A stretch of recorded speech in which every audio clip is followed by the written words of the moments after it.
Job for me is about coming to work, being engaged in matters that are important to our residents, reading and studying the material and items that I will be considering as a representative and making decisions that are in the best interest of Lorain County. I'd like to update the public on a particular item that has been important to our residents, our fire departments, police departments, our sheriff's department, and our safety forces throughout Lorain County. And while I understand it may be difficult to follow how these four parallel topics will intersect, please listen as I explain some of the topics that Dave Moore raised on December 8th. Project number 1, locution. In the spring of 2020, the previous Board of Commissioners passed legislation for a fire station alerting system called locution, an investment of close to $500,000. I recall being on the campaign trail at the time and hearing the excitement from the fire departments in the county that this technology was coming to Lorain County. When I began my term as Lorain County Commissioner in 2021, I attended meetings with the locution team via weekly conference call and was looped in on emails. At that time, I realized and subsequently shared with my colleagues that the locution alerting system was substantially behind schedule. Upon identifying the issues that were holding up the project, we put an individual in charge of getting the project on track. We were shooting for a November 2021 start date for the system. During the months of January through July 2021, there were monthly fire chiefs meetings held at the administration building here on Middle Avenue to discuss sensitive and critical issues regarding public safety. One of the high priority concerns by the fire chief was the locution project.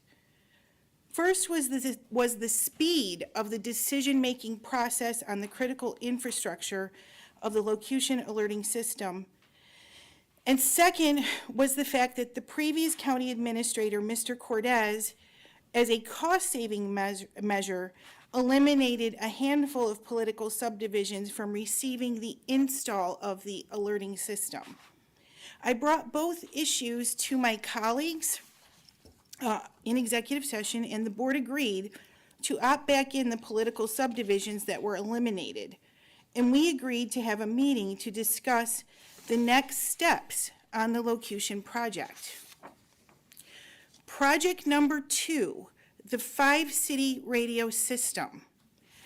The 5-city radio system had been in discussion between the cities of Avon, Avon Lake, Sheffield Village, and North Ridgeville. This was a 5-year plus labor of love, and the community's project was made possible by a $997,000 grant. That's almost $1 million, guys, from the U.S. Department of Homeland Security. The 5 cities had determined the radio system they wanted to purchase with their grant dollars. The question before the Lorain County Board of Commissioners was if the commissioners would allow the communication repeater to be installed on the 911 tower located on Burns Road. A repeater enables the signal to ping from tower to tower, ensuring communication between the radios. The issue for the previous board and the previous county administrator, Ms. Cortez, they always came back to that they wanted the 5 cities to decide what radio system they wanted. And once they had decided, the county was going to ensure the health, safety, and welfare of our residents by way of the installation at the project city's expense of the repeater on the tower. All of the finer details would be worked out once the 5 cities had agreed and passed their legislation for the project to proceed. This was an important project in 2021 that was coming to fruition. Of course, the fire departments were curious to know whether they had my support as a commissioner. It is my job as a commissioner to be out there in the community talking to local leaders from our townships and villages and mayors of our communities. As your elected official, I shared that, yes, I am in support of whatever the 5 cities chose to implement to keep our residents safe. To be perfectly clear for the public, the support was for the placement of the repeater on the cell phone tower owned by Lorain County. Moving on, we are now on project number 3. Sheriff Phil Stemetti, at some point during the summer, had shared with the Lorain County Board of Commissioners that he was also interested in the same radio communication system that the 5 cities were interested in. Sheriff Stemetti sent emails to all 3 commissioners regarding this topic. It was at that time that I directed my county administrator to investigate with the assistant county prosecutor if ARPA dollars could be used to opt in our sheriff department to the project that began with the 5 cities. I want to be clear here. This was the radio system identified by the sheriff, and that was the radio system he wanted information on regarding relief funding. I recall asking the county administrator on several occasions regarding this matter.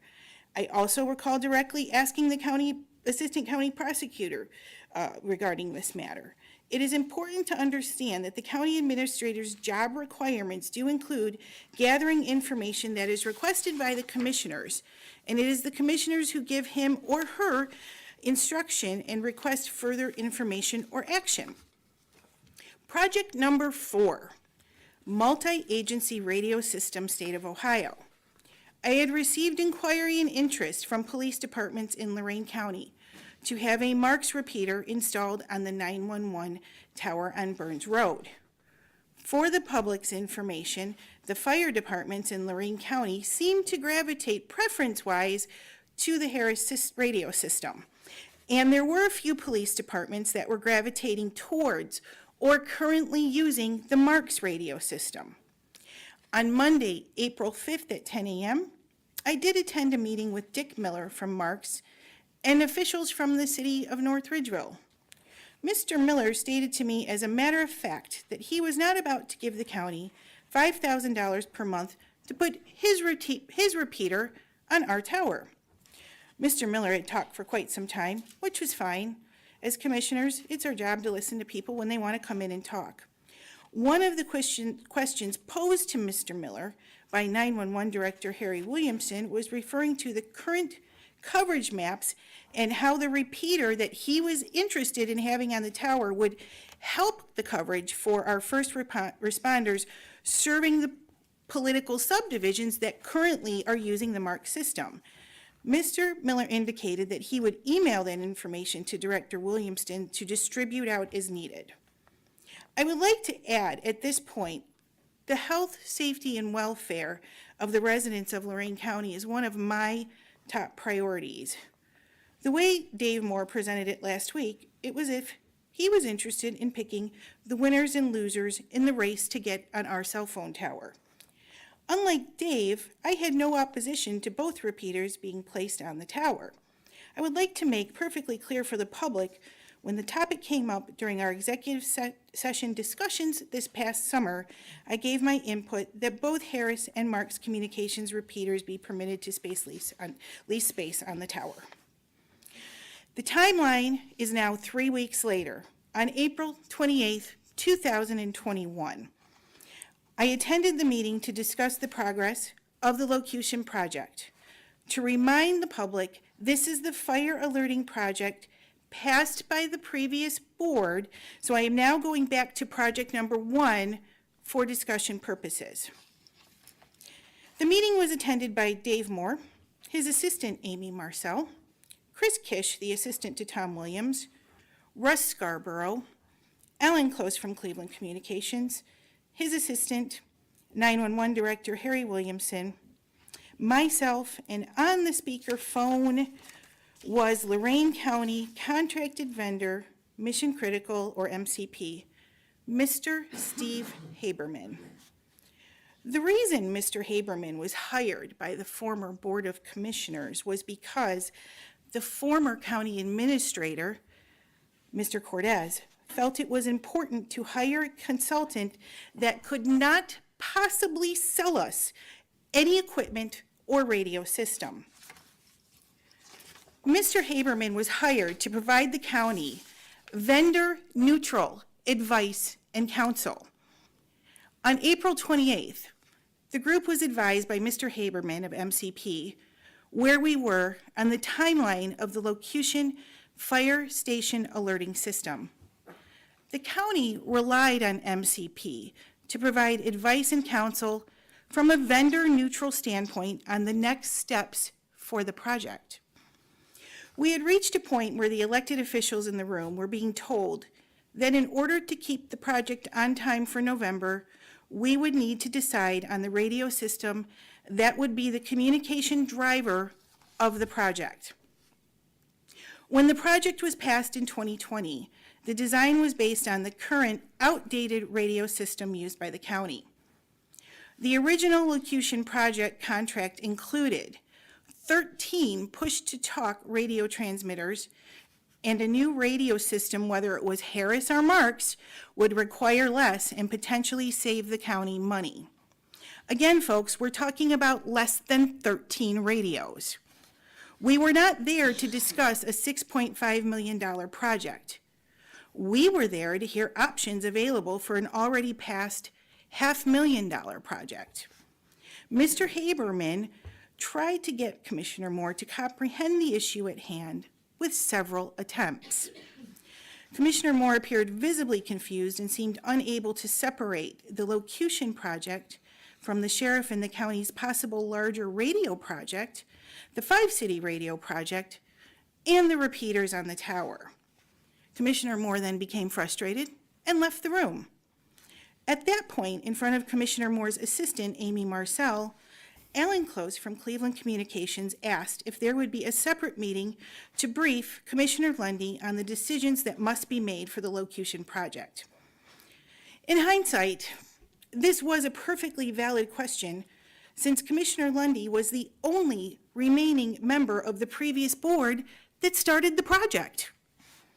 Commissioner Lundy, afterward, Ms. Marcel told Commissioner Moore that Mr. Close asked about Commissioner Lundy, and it was later relayed to me that Commissioner Moore was not going to support the project because Mr. Close had the nerve to bring up Commissioner Lundy's name. Once again, for the public's knowledge, the project was already funded by the previous board in 2020. Because no decision was made regarding the future of the radio system, the radio portion of the Locution project has been put on hold. They began to install locution alerting for the internet-based connectivity that supports locution alerting in station. But the firefighters that are not in station will not receive a locution voice alert, and it has to be handled manually by the dispatcher until such time that a decision is made on the radios. Now we are in a situation that there could be additional charges to restart the project once the radio decision is made. And this is possibly a result of Commissioner Moore's deliberate neglect and delays in making a decision on this project. My trip to Hamilton County in July was to see firsthand how the Locution system works on the 911 dispatch side. And then I attended a run-through at the Green Township Fire Station to see how Locution sounds and alerts the first responders at the station. The fire station demo we attended, the Locution system was broadcast using the MARCS radio system, not the Harris radio system, as Dave incorrectly reported last week. Hamilton County does not use a Harris radio system. I also had 2 meetings scheduled with the Locution team and one with the staff at the Hamilton County 911 Operations Center. During 2021, I have attended meetings with mayors, fire, and police leadership. I am the president of the 911 Review Board. For Dave to insinuate that there was something improper about me attending meetings regarding the health, safety, and welfare of our residents of our community is puzzling and odd to me. Attending these meetings is what I do as an elected official, and I take it very seriously. It is unclear to me how implementing important safety and law enforcement upgrades passed and funded by the prior Lorain County Board of Commissioners is being made to sound improper or bordering on illegal activity. With regards to the allegations made by Dave on December 8th, none of it is accurate. I will be happy to cooperate with all investigations because there is no truth to these allegations. Once the investigation is complete, there will be a time and place to discuss this. However, it is my job as an elected official to work with our leadership within the county. The public must be made aware that the locution project is very important to fire stations within our county, fire departments within our county. The county's fire departments and safety leaders within our communities want to be able to get to you as quickly as possible in your time of need. Our fire departments are seeking a radio system that will perform for them, not have dead zones, and be reliable to get you the help that you desperately need when you call. I have been the commissioner working with them for the past year and a half, and while on the campaign trail, I listened as they shared their needs to effectively serve our residents. Quite frankly, the way this looks to me is that Dave has been holding up the decision-making process on this for months for the purposes of political theater. But he had no problem pushing through the MARCS Tower Agreement when I was out due to illness on December 1st. On December 1st, County Administrator J.R. White stated the tower site license agreement between the Board of Commissioners and the State of Ohio Office of Multi-Agency Radio Communications, MARCS, was ready to be entered into if the board would like to entertain that. Commissioner Lundy asked if the item of business required action today. Assistant County Prosecutor Dan Petticord replied that, "I don't know that it requires action today," close quote. Dave replied, "Yeah, I was kind of getting harassed on it. Thought we were going to do it last week," close quote. I then find out, after Dave signed the contract in my absence, that the 911 director was not consulted by our county administrator to even sit with him for a run-through. Jeff Young, our 911 director, has over 30 years in the business of safety in our county, and he was not consulted. Based on Dave's statement from last week, it's pretty clear that the harassing calls he received was one call, and it was from Dick Miller of MARCS. As president of the board, I was the one receiving the calls from leaders in our community, police and fire departments, and I was talking to mayors and leadership in our township and villages on the timeline because they had questions that this contract was going to be completed. I recall that I had called and talked with Assistant County Prosecutor and the County Administrator, and they assured me the contract would be completed so MARCS would be ready for the first of the year, 2022. One more week so the President of the Board could complete her review of the contract, which questions were submitted to the County Administrator by me on November 24th. One more week would not have hindered the process in any way, and it would have been passed on December 8th or December 15th, with plenty of time to spare. It is disappointing that Commissioner Moore felt it necessary to ram through this legislation while another member was still waiting for answers to possible corrections.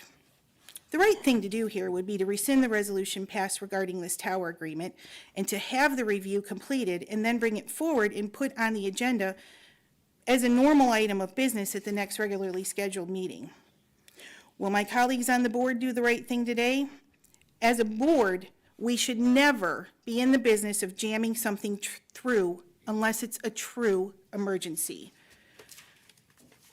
And should another board member request time to review the matter.